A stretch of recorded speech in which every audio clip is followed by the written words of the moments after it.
My boyfriend cheated with my best friend, got her pregnant and kept it a secret. Our family sided with them, even demand my forgiveness. Hello again, everyone. I posted this story today, but from a different profile. I am new to Reddit and really have no idea how to work it. I really just want to share my story, so I am trying again. Thank you to all who commented on my previous post. I never realized how many amazing people are on here, and I really appreciate the many pieces of advice I was given. This is a long story that really started some 15 years ago. It significantly impacted my life, so please bear with me. When I, female, 33 now, was 18 and in my senior year of high school, I truly believed my life was on a good track. I lived with my parents and 4 siblings and spent most of my days hanging out with my best friend Ashley, 18 female, and my boyfriend of 3 years, Kyle, 20 male. Both Ashley's and Kyle's parents were best friends with my parents, so I had known both of them since we were in diapers. We spent holidays together, celebrated birthdays, and visited each other all the time as we lived in the same town. Ashley's been my friend for 18 years, and she truly was the person I trusted with everything. Sometimes our parents would joke that we were connected at the hip as we were together all the time. I had been dating Kyle for the last 3 years. I believed he was the love of my life and the one I would eventually marry. We were quite serious and even talked about getting married after he finished college. He was a sophomore at that point. Although I had every plan to go to university, I was quite content with the idea of being married to Kyle and being a stay-at-home mom. My parents loved Kyle and supported our relationship. I really was happy. I think I should note here that my sister, 20, was also dating Kyle's brother, 23, and that all our siblings were very close. One day, at the beginning of the school year, I noticed that Ashley was being very melancholic and detached. After a while of prodding, she told me she was pregnant. I was very surprised because I didn't know she and her boyfriend had broken up a while ago, and I didn't know she had anyone else like that in her life. I asked her who the father was, and she didn't want to talk about it, but in a way, implied that the ex was the father. She was absolutely distraught, so I dropped the topic and just consoled her. I was with her when she told her family, and while her parents were disappointed, they promised to support her in whatever she decided. They tried to make her share the dad's name, but she refused and made me promise to stay quiet. They did not know she had a boyfriend at one point. I was there for her for the next 9 months. I went with her for an ultrasound, to doctor's appointments.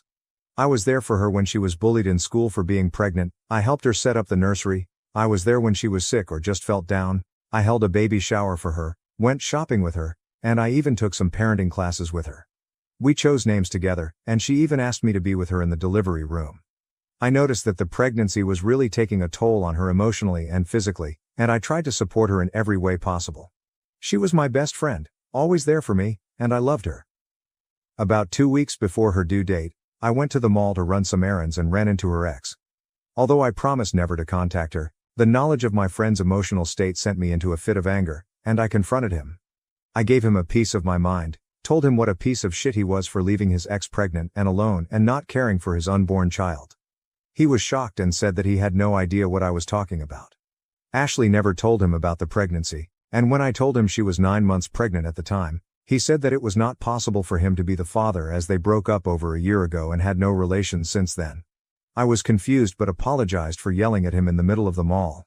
After that, he became snarky, said some nasty stuff, and mentioned that maybe I should ask Ashley's friend Kyle if he is the daddy. I didn't really think about his words in any way. Kyle and Ashley had been friends their entire lives. We were always very close, because of our parents' relationship, but they never showed any sign of being anything more. That evening, my younger sister, 14 female, and I were preparing to have a movie night. I began ranting to her about confronting Ashley's ex and his words. My sister, who is usually very outspoken, got quiet and didn't really respond to anything I said. After a while, she excused herself and went to the bathroom. I decided to go and get some snacks and went downstairs to the kitchen, where I heard my younger sister berating my mother. This part of my memory is really fuzzy as I was dealing with lots of emotions. My sister told my mom about me running into Ashley's ex and his words and told my mom she no longer wanted to hide from me the fact that Kyle was Ashley's baby's father. I was shocked. Absolutely shocked. I stumbled into the kitchen and demanded an explanation. Both my mom and my sister became white as a sheet when they saw me, and my sister started crying her eyes out. My sister explained to me, some things I also learned from other people later, that during the end of the summer break, Kyle and Ashley attended the same house party, got drunk, and slept together. Ashley got pregnant and told Kyle, But they were both ashamed and afraid of telling me. They also didn't share this with their parents. Ashley, however, couldn't keep the secret and told her mom and dad, who told Kyle's parents and later mine as well. This all happened when Ashley was in her first trimester. By her second trimester, all of my siblings, Kyle's and Ashley's siblings, knew about this. Everyone, except for me. I simply cannot explain the way I felt. I was physically ill for the next 3 days, and I couldn't speak to anyone. My parents were apologetic but explained that they didn't want to see me hurt or ruin everyone's relationship. I did not speak with Kyle or Ashley, although they bombarded my phone with messages and calls and also came to my house. I refused to see them. At one point, Kyle's mom came to our house, and my mom allowed her into my room. While I was lying in my bed, still ill and just emotionally drained from the betrayal, she tried to convince me to forgive them and how Ashley and the baby needed me. I said nothing. 2 weeks later, Ashley went into labor. I learned from my parents that she had a hard delivery. She lost a lot of blood and needed an emergency C-section. Kyle apparently was at the birth. I was distraught, inconsolable. Because of the betrayal by both, because I planned to be there and now physically and emotionally I couldn't, because I was looking forward to this moment for months. So many reasons. My older sister immediately went to the hospital to be with her boyfriend. My other siblings weren't at home, so I was left alone with my parents. All I wanted was to lay in my bed or cuddle in my bed with my mom and cry all my feelings out. My mom received a call from Ashley's mom. She came to my room and told me that she and dad were going to the hospital. I was perplexed and asked her to stay with me. She said that Ashley's parents needed all the support they could get and that we would discuss everything later. I tried to tell her not to go and that I also needed their support, but she said not to be selfish, and they left. I was left alone at the house, and I just couldn't comprehend what happened in the last few weeks. I couldn't believe that my parents would go and support someone who hurt me so much while I was also here suffering. Am I really selfish to think like that? I don't know when, but my sadness turned into rage, the kind I had never experienced before. In a fit of combined emotions and feelings of betrayal, I started packing my bags and decided to leave home. It didn't take long, but I started having second thoughts and just sat in the living room feeling empty. After a while, I received a text from my sister. The text said that Ashley gave birth to a healthy girl and that they were both okay.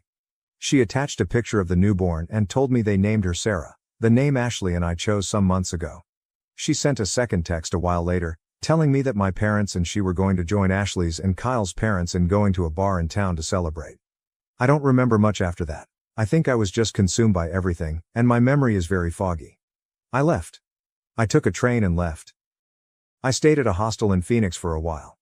I got a job at a store and planned to finish high school there. My parents, siblings, Kyle, and Ashley tried to contact me.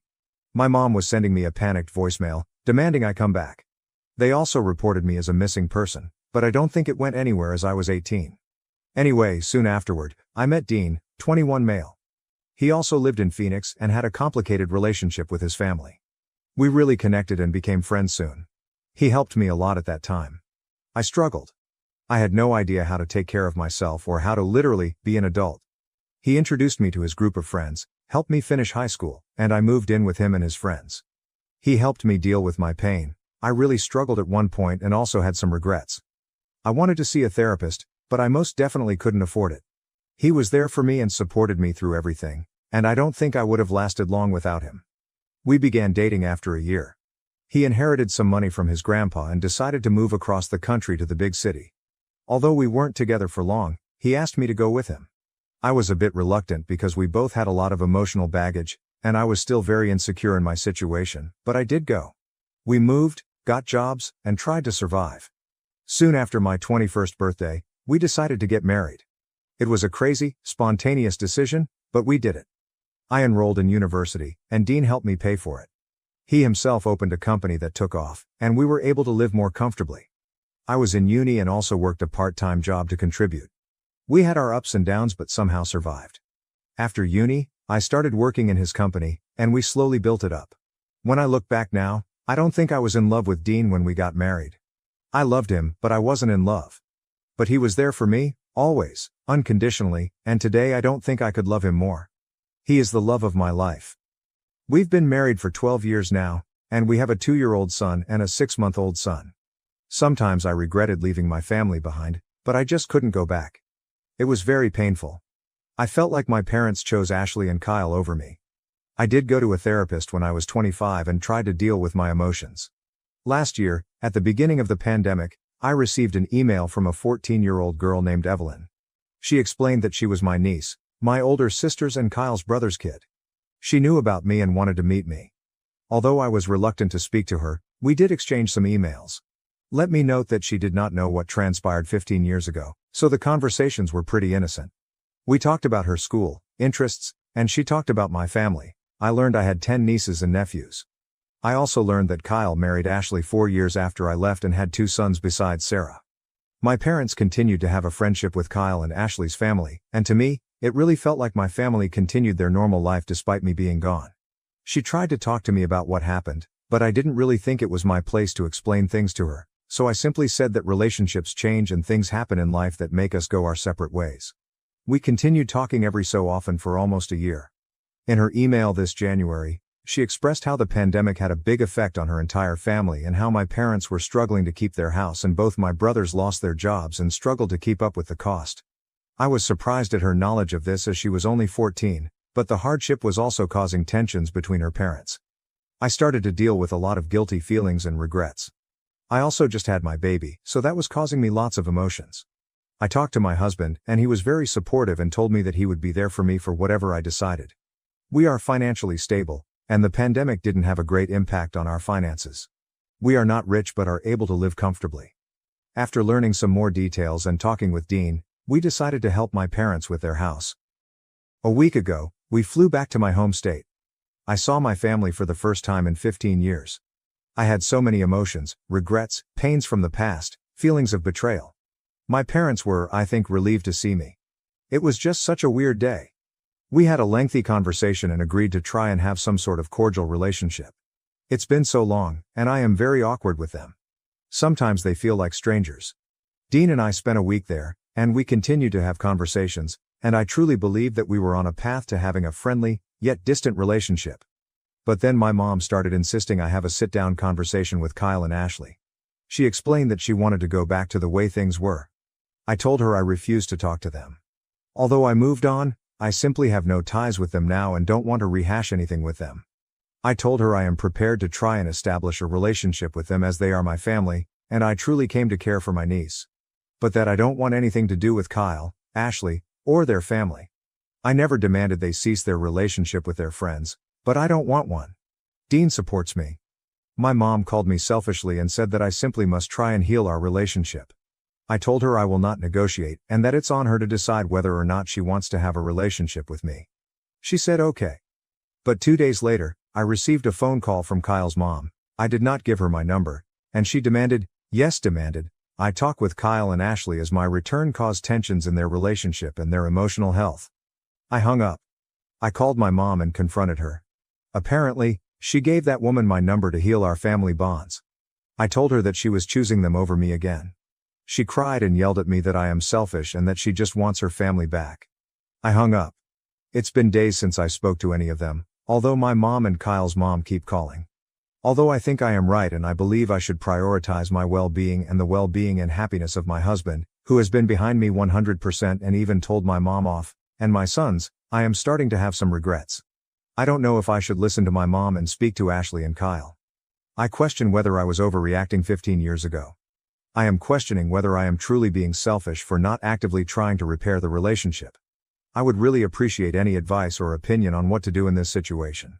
Suddenly, I am questioning the entire course of my life. I am so lost, and I don't know what to do. Update 1. My gosh, it's been 2 years since I posted this. A lot of people have been asking me for an update.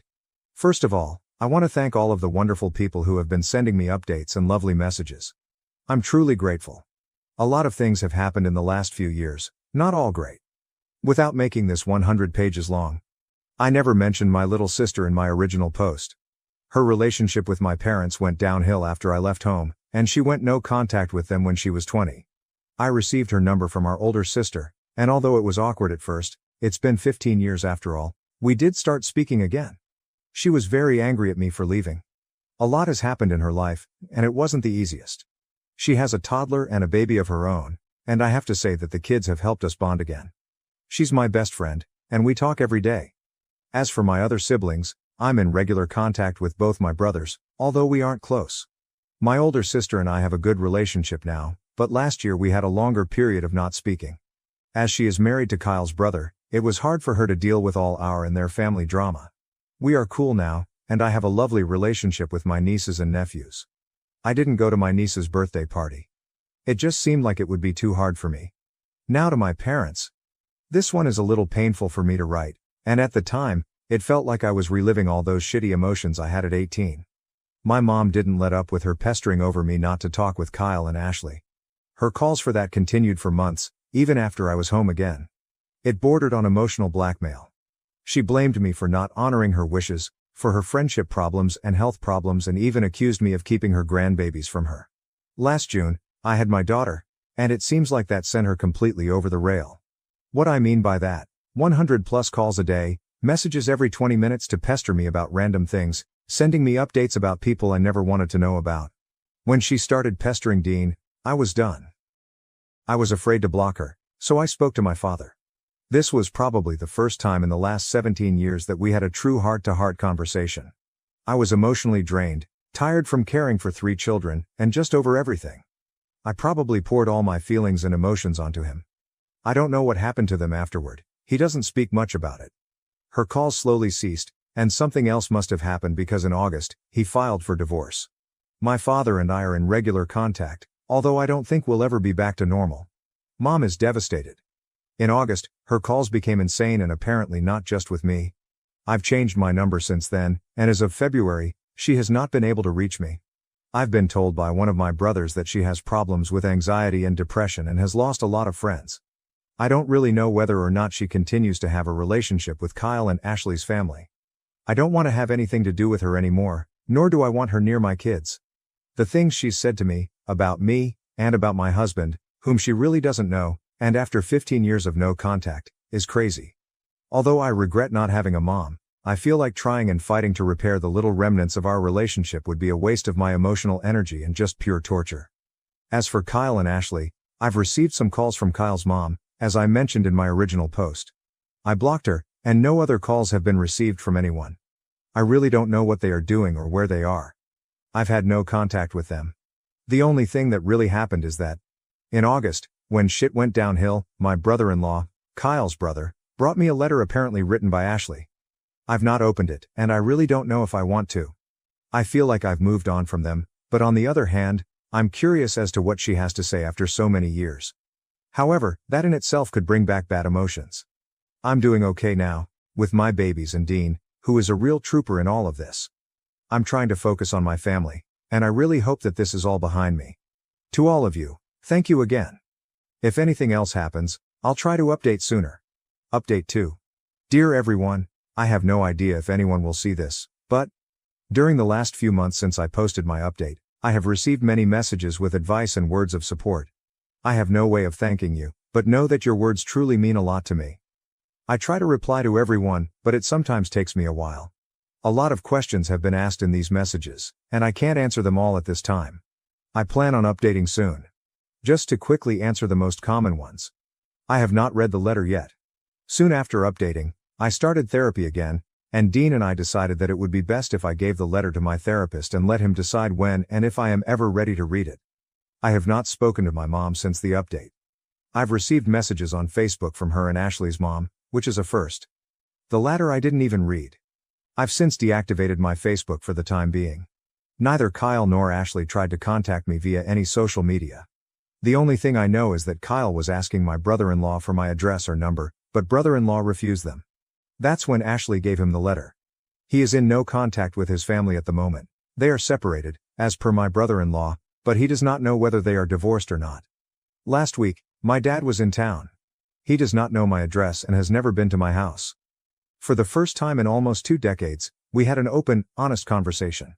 I have to admit it was a lot, and I was not good for a few days afterward. But it was necessary. I learned a lot about my mom. A lot of you tried to imply there must have been something in her past to make her the way she is, and the time between them learning Ashley was pregnant and my return 2 years ago.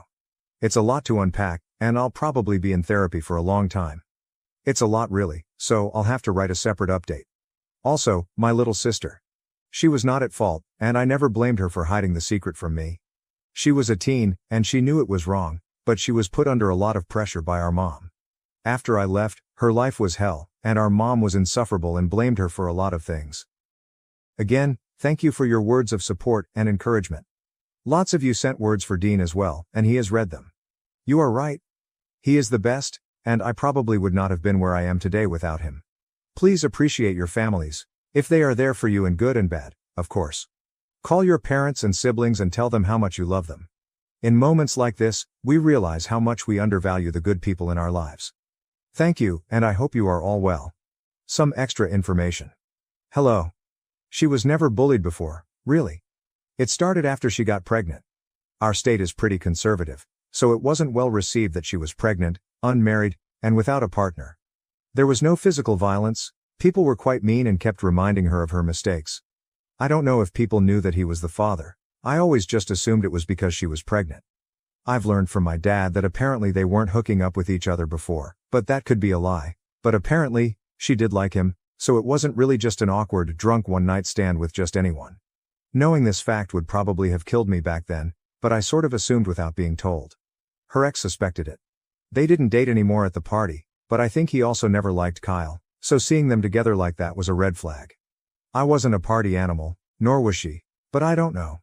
They just went that day. I don't remember if they went together or separately, but I'd assume the latter. She did have other friends, after all, who enjoyed nights out. The drunkenness part. I really don't remember them being that heavy drinkers. At least I never saw her drunk to the point that she was reckless or had a loss of memory. So I never really believed that part much, but I wasn't there. And really, it doesn't matter. Drunk or not, it was a betrayal. I read some of Kyle's texts back then. I never answered any of the phone calls or anything. I never spoke to them after I learned that he was the father. I kind of regret that now. Maybe it would have been more beneficial for everyone if I had given them a good earful, expressed all the pain, and gone no contact after that, but I just wasn't in the right state of mind, and I was sick a lot back then. This current letter is from her, and I haven't read it yet. At this point, I believe that my mom is grieving the loss of a tight family friendship unit that we had when I was younger and some other relationship. She has yet to realize that none of her 5 kids speak or see her. None of her grandchildren see her. None of us, as far as I know, speak to her. That in itself would be the end for me. I can't imagine what emotional state she must be in. We all agree that we need psychological or psychiatric help. She refused. Dad and eldest brother tried, but you can't convince someone like that.